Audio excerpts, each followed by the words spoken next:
It's Monday, January 12th, 2026, and here are your newspaper headlines. We start with the world on edge. The protests in Iran have spiraled into a humanitarian crisis, with the Sunday Times reporting the death toll is now in the hundreds as the regime intensifies its crackdown under a total internet blackout. The face of this tragedy is Robina Aminian, a 23-year-old student shot in the back of the head by riot police. Her death has brought the conflict home for many in Britain. President Trump seems eager to initiate a direct strike on the regime, but his own military commanders are reportedly telling him to wait.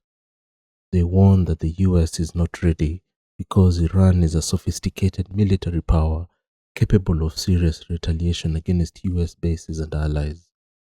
This wouldn't be the quick, asymmetrical win we saw in Venezuela. It would be a full-scale regional war with unpredictable consequences.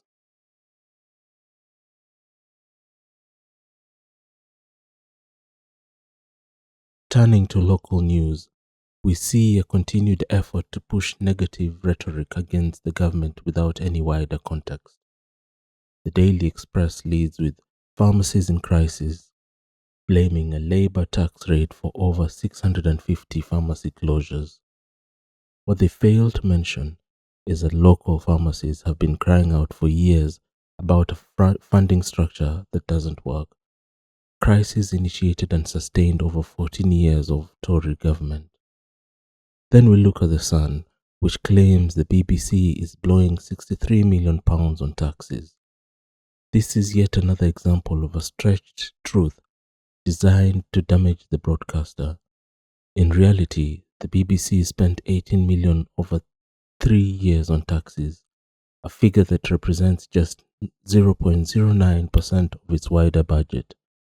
It's a negligible expenditure for a global corporation, but it suits the agenda of papers that would rather see the back of the BBC entirely. Finally, let's address the Lawless London narrative being pushed by the Reform UK Party and right-wing media. The Times reports today that the Met Police Commissioner is hitting back at these false claims, pointing to data that shows homicide rates and overall crime in the capital have actually fallen. It seems the lie is designed to circle the world before the truth can even get its pants on. While some look for ghosts in London, a very real scandal is unfolding around Peter Mandelson. The Daily Mirror leads with his sorry excuse regarding his past relationship with Jeffrey Epstein.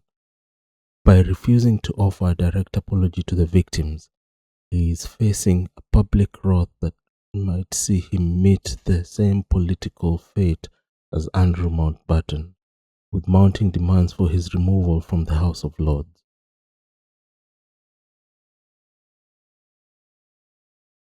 So there we have it.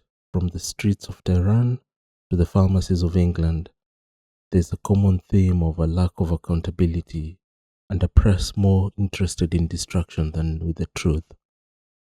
Is the world truly safer under this new era of strength, or are we just losing our moral compass? Let me know your thoughts in the comments. Don't forget to like and subscribe to stay informed on the stories that matter, and I'll see you tomorrow.